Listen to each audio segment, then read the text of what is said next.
So, with 2014 coming to a close, I thought I would do something that nobody has ever thought of and rank the top 10 roller coasters that I have ever ridden. I just visited Cedar Point for the first time last year, and that was amazing. Top Thrill Dragster was closed all day, but that's okay. I was too scared to ride it, so I was happy it was closed. But I did ride all the other big coasters there. So at this point, these are the parks that I have visited and when I last was there. I have now ridden 49 different roller coasters, which seems like such a crazy high number to me. And since I like to rank everything, I thought I would do that for my roller coasters.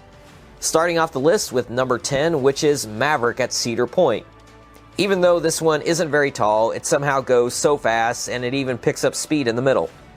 I rode it one time late in the day, and it was a lot of fun, although I think this ride would be a lot better if it didn't have those hard shoulder restraints. Maybe they should do something about that. Number 9 is Superman Krypton Coaster at Six Flags Fiesta, Texas.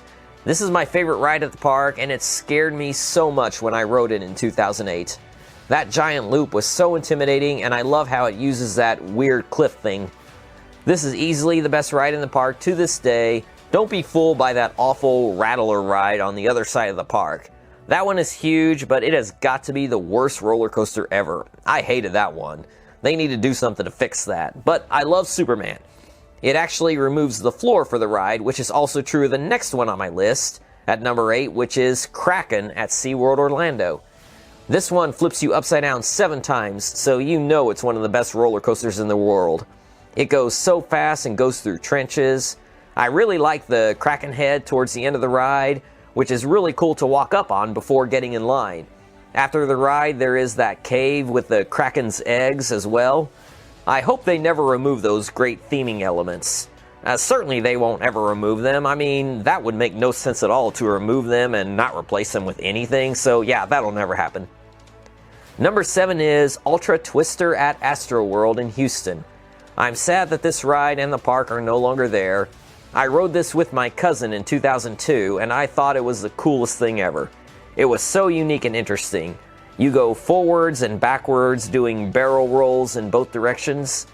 There may not be a lot to the ride, but it was so much fun, and it was my number 1 coaster at the time. I had only ridden 11 at that point. It's too bad we only had time to ride this one time, but that ride still stands out in my mind. It was very smooth, so whoever made this probably makes nothing but perfectly smooth rides. Number 6 is Titan at Six Flags Over Texas.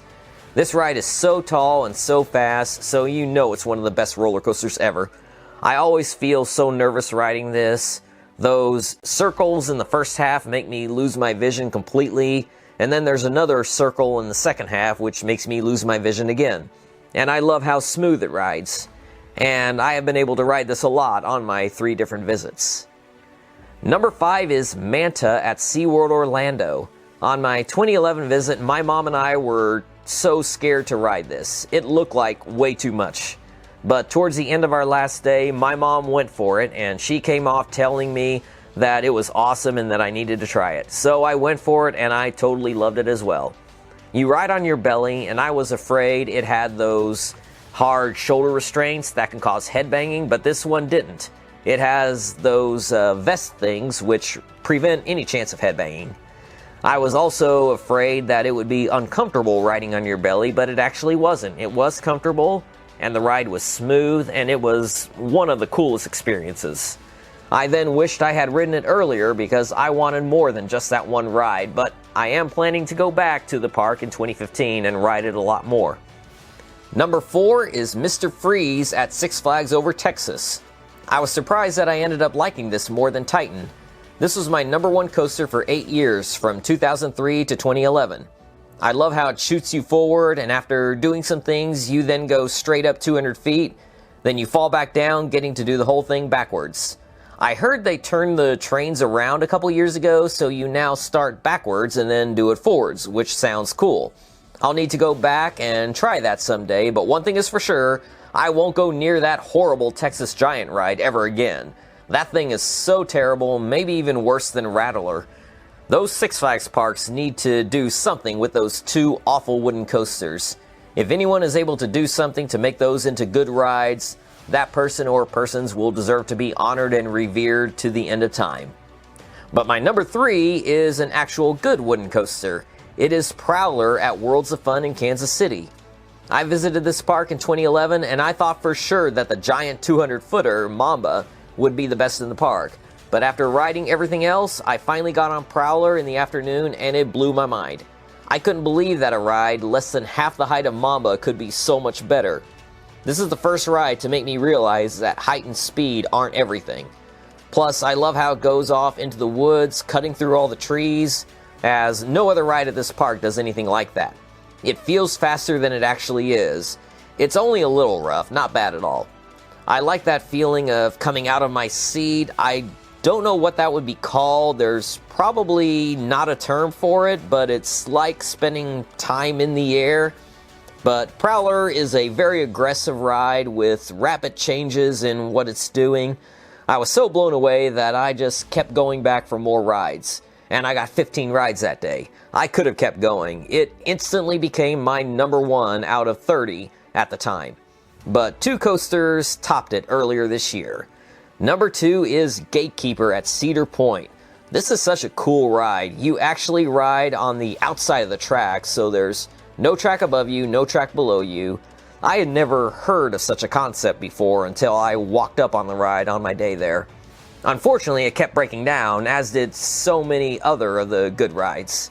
The only ones I could get on the first half of the day were terrible ones like Mean Streak. I hope they can do something to fix that piece of garbage. But midday, I was finally able to get on Gatekeeper, and it blew my mind. I was in shock at how good it was. The concept is so interesting, and it rides perfectly smooth. I rode it 4 more times later in the day, including 3 rides in the last 20 minutes to end my night, as it no longer had any line.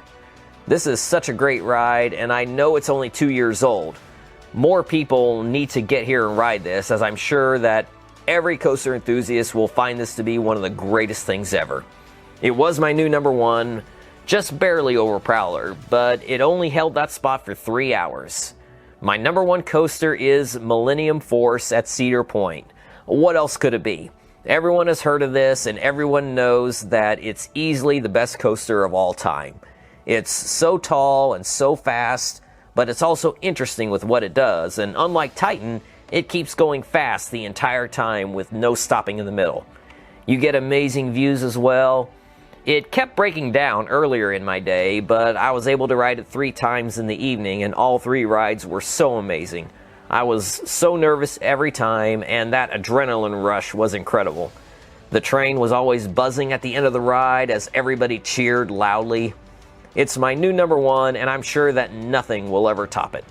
Even if they somehow fix a terrible ride like Rattler, and I'm able to ride that, say, in 2016, certainly it won't top Millennium. If Cedar Point can somehow fix Mean Streak, I'm sure it still won't be better than Millennium Force. So that's it for my top 10 roller coasters leading into 2015. Let me know what you thought of it in the comments, and as I take the time machine back to the current day, I will clarify that this list is genuinely how I would have ranked the coasters back then. That was not an April Fool's joke. I was just trying to tap into how my mind worked and how I thought about coasters in 2014. I did exaggerate some points, but this was basically how I thought at the time. I didn't know about coaster manufacturers at all, nor did I know anything about what RMC was doing. Back then, all I cared about was whether or not I liked the ride, so this was a very raw view on coasters. And quite often, when I'm riding coasters now, I tried to take myself back into that mindset, as I really do think that should be all that matters. We may know what elements and aspects that we prefer, but I think that can sometimes cloud our view as we focus more on how well a coaster did that element, as opposed to simply how much we enjoyed the ride. At least, that's been true for me. But leave any comments that you want, maybe about how your views on your favorite coasters have evolved over time. Thank you for watching, you've been awesome, and I will see you next time.